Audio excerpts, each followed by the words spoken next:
Pooh Shiesty been sitting in jail for the last 3 days, bro. Pooh Shiesty back in headlines, and this time a new raid reportedly got him picked up with his father.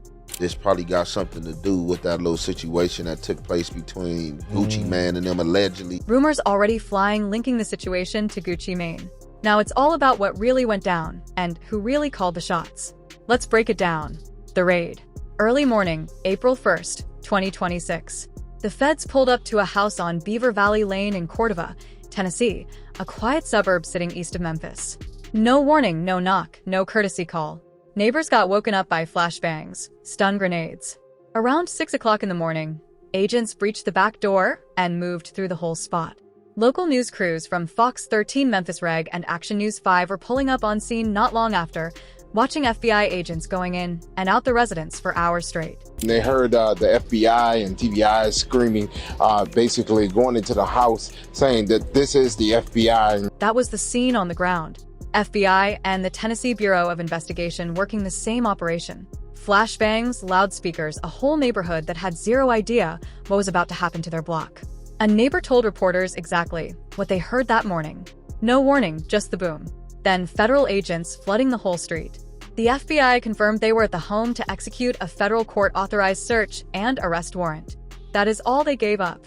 No names, no charges, no word on what they were looking for or who they were actually coming for. Agents ran through the main house, the garage, and 4 vehicles, one sitting inside the garage, 3 more in the driveway. At one point, all 4 trunks were popped open at the same time while agents tagged each whip and took pictures of everything inside. They were not rushing through nothing. Every vehicle got gone through. Every trunk got checked. Then they turned back around and kept working the inside of the house. As the morning pushed into the afternoon, agents got spotted carrying out computer monitors and brown paper evidence bags, the kind they use when they're locking in physical evidence. No on-scene arrests got caught on camera that morning. Not one person walked out in cuffs while the news crews were watching. While all this was going down, a black BMW pulled up to the property. A woman stepped out. Neighbors told reporters she actually lived at the crib. She did not want to talk to nobody. She walked right past the cameras and kept it moving. It is worth mentioning there was a vehicle that pulled into the driveway while those agents were here. A young woman got out. Neighbors told me that that woman actually lives here. By the afternoon, federal agents had largely cleared out the scene. They had what they came for. The question everybody was trying to answer was, whose house is this exactly? Property records at the Shelby County Assessor's office list the home under the name Lantrell Williams. That name belongs to 2 people. Pooh Shiesty, born Lantrell Dental Williams Jr., and his father, Lantrell D. Williams Sr., known in some circles as Mob Boss. The county records do not say junior or senior, just the name, which made everything that followed way more complicated. That one name on the deed blew the door open on every question people had. Was it Pooh's crib, his pops? Was the warrant targeting the son, the father, or somebody else altogether? The feds gave no answers, so the internet started filling in the blanks on its own. The arrests who got grabbed. The morning of the raid did not produce any arrests that the cameras caught, but by April 2nd, 2026, inmate records and social media reports from accounts closely tracking the situation confirmed that Lantrell D. Williams, Sr., Pooh's father, had been arrested and booked into custody in Memphis after the raid. Pooh Shiesty's father, Mob Boss, cuffed up after the feds ran through the spot. As for Pooh himself, there are no credible reports that he was arrested, detained, or even in the building during the raid. Every mainstream outlet covering the story in real time found zero evidence of him getting snatched up in connection with this. The feds released nothing that personally tied him to whatever the warrant was targeting. But that did not stop the rumors, and those rumors were already moving before the flashbangs even went off. Street blogger Seti Nash was posting videos right after the FBI showed up to the block. His claim was that Pooh had already been sitting in a cell for 3 days before the raid even happened. He said Big 30, Pooh's day 1 was on the run. And he tied the whole thing directly to an alleged incident involving Gucci Mane. Pooh Shiesty been sitting in jail for the last 3 days, bro. That is C. Nash's account.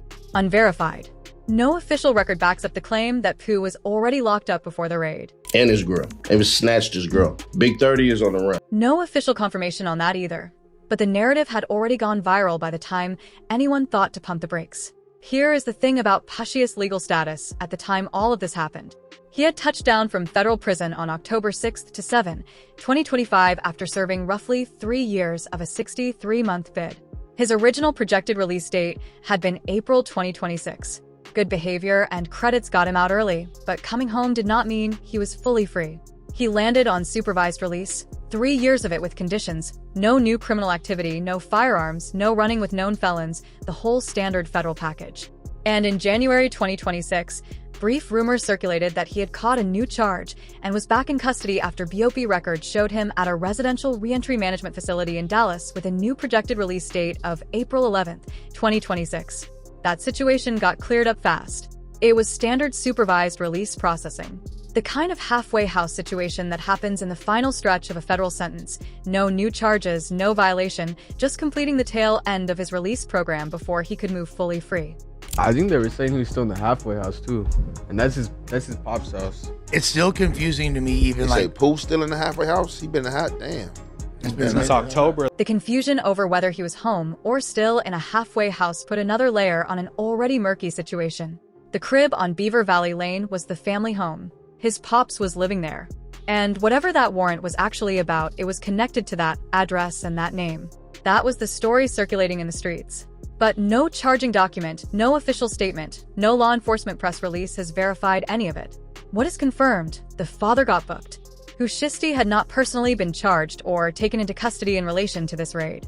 And that matters because it changes everything about how you read what comes next.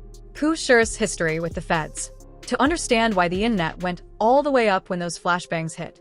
To understand why people saw the FBI on that block and immediately assumed the worst. You have to know what Pooh's paper looks like. He was born November 8, 1999 in Memphis, Tennessee. His first run-in with law enforcement came in middle school. Reports say it led to expulsion, time in an alternative school, and juvenile detention. No public record breaks down the specifics from that period. His adult jacket tells a much clearer story. On July 7, 2020, he was a passenger in a car that shots got fired from at a Memphis gas station. No serious injuries were detailed in federal documents from that incident, but it got folded into a federal case later down the line. Then came Florida. On October 13, 2020, Pooh Shiesty got arrested in Bay Harbor Islands, Florida.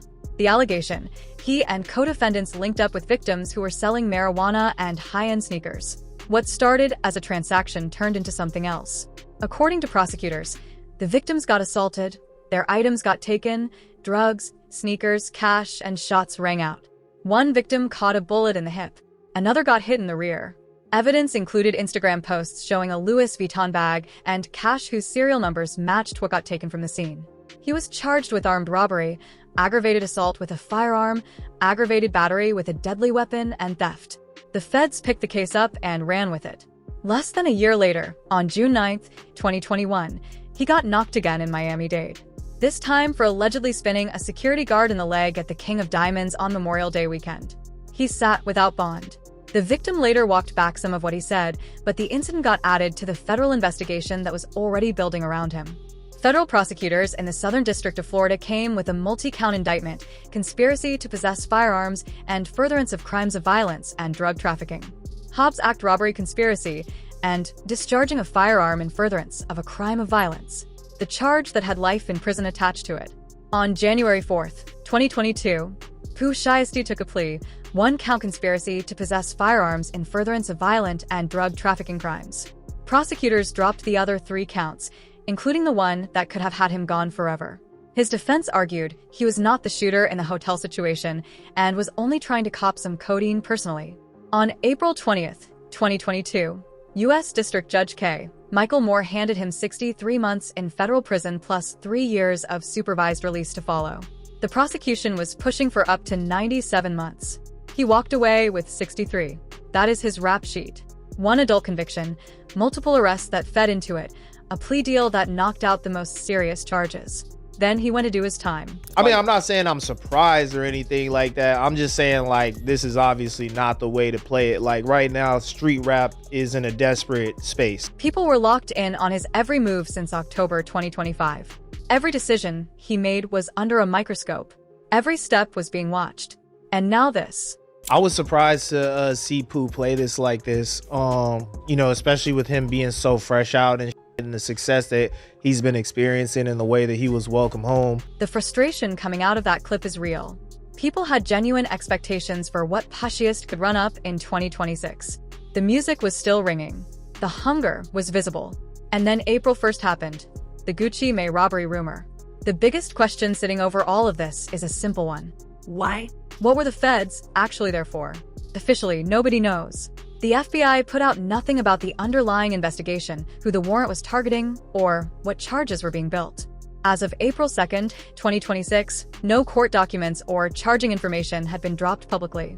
But the streets had a story, and that story had been running for months before any raid went down. The rumor poised with Big 30 and a crew pulled up on Gucci Mane up the Drax, took his jewelry off his neck and wrist, and forced him to sign paperwork cutting Pooh loose from his 2017 records deal. That rumor first went crazy on social media in mid-January 2026. It spread through podcasts, YouTube channels, and X threads for months straight. Not one police report, not one statement from Gucci Mane or his camp, not one court filing anywhere. The whole story lived in the space between what people were saying on the internet and what anyone could actually prove. Tasha K was among the first to put the story into circulation publicly in January 2026. Her version centered on the contract angle, framing it as a gunpoint force signing rather than a pure robbery. No jewelry stolen in her telling, just the paperwork. Then the story started picking up more weight. In a Vlad TV interview that spread everywhere, Adam 22 said multiple Memphis insiders confirmed the story to him as true. Specifically, that Pooh robbed Gucci of his wedding ring and pressured him into signing a contract release. He also pointed to the way Gucci responded or barely responded as something worth paying attention to. But I think if I'm speaking and going in the right direction, this probably got something to do with that little situation that took place between Gucci Mane and them allegedly. That was the first instinct from commentators the moment the raid news broke. The Gucci connection was where everybody's mind went immediately. Not because it was proven, because it was the only story that had been circulating in the months before. Sadie Nash took it even further. In the videos he dropped right after the raid, he broke down what he claimed was caught on camera. Drax in the air, a force signing, the wedding ring, and watch getting stripped. He connected all of it directly to why the feds ran up on Beaver Valley Lane on April 1st. His claim was that kidnapping and robbery charges were on the way.